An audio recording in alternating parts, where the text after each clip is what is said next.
ආයිබෝන් මගේ පුංචි යාළුවනේ. ඉතින් ඔයාලට කොහොමද? මම නම් හොඳින්. ඔන්න අලුත් දවසක් කැන්දාගෙන හිරු කුමරා ලොවට වඩින්නට සූදානම් වන මේ මොහොතේ අදත් ඔයාලගේ ආසම වැඩසටහන මීඩියා මාගෙදර පුංචි හපන්නුත් එක්ක සෙග්මන්ට් ගොඩාක් අරගෙන ඔයාලා ගෙදරට මම ආවා. ඉතින් දැනුම ලබා ගන්න, තෑගි දිනා ගන්න, දිගට මාත් එක්ක ඉන්න. යාළුවනේ, ඔයාලා මුලින්ම බලන්න කැමති මොකද්ද? කතන්දර ගෙදරද, නිර්මාණ පිටුවද, එහෙමත් නැත්තම් දැන්ම වඩමු තෑගි දෙනමුද?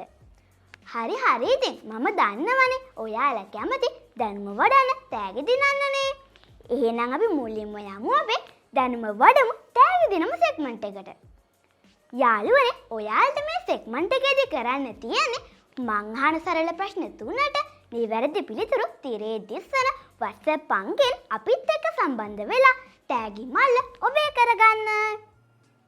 මේ තමයි මම පුංචි හපාන්නුන්ට ඉදිරිපත් කරන පළවෙනි ප්‍රශ්නය. ශ්‍රී ලංකාවේ උස්සම කන්ද මොකද්ද? මේ තමයි දෙවැනි ප්‍රශ්නය. ශ්‍රී ලංකාවේ කුඩාම දිස්ත්‍රික්කය නම් කරන්න. මේ තමයි තුන්වන වගේම අවසාන ජයග්‍රාහී ප්‍රශ්නය. විදුලි බුබුල සොයාගත්තේ කවුරුන්ද? ඔන්න දැන් ඉඳලා ඔයාලට අවස්ථාව තියෙනවා නිවැරදි පිළිතුරු ලබා දී තෑගි මල්ල ඔබේ කරගන්න. හරි, එහෙනම් නිවැරදි පිළිතුරුත් අරගෙන පුංචි අපනෙක් අපිත් එක්ක එකතු වෙනකම් අපි යමු නේද අපේ රටේ සුවිශේෂී ස්ථානයක් ගැන තොරතුරු දැනගන්න. අද අපි කතා කරන්න යන්නේ සිංහරාජ වනාන්තරය ගැන. ඉතින් මේ සිංහරාජ වනාන්තරය කියලා කියන්නේ ලෝකුරුම වනාන්තරයක්. මේ වනාන්තරයේ සතුන් බොහෝ ප්‍රමාණයක් නිදහසේ දිවි ගෙවනවා. ගස්වැල්, මල්, පළතුරු, දියඇලි, ගංගා, ඇලදොල මේ වගේ බොහෝ දේවල් වලින් පිරුණු සිංහරාජ වනාන්තරය හරිම සුන්දරයි. මගේ පුංචි යාළුවන්ට සිංහරාජ වනාන්තරයට යන්න දිස්ත්‍රික්ක 3ක් තියෙනවා.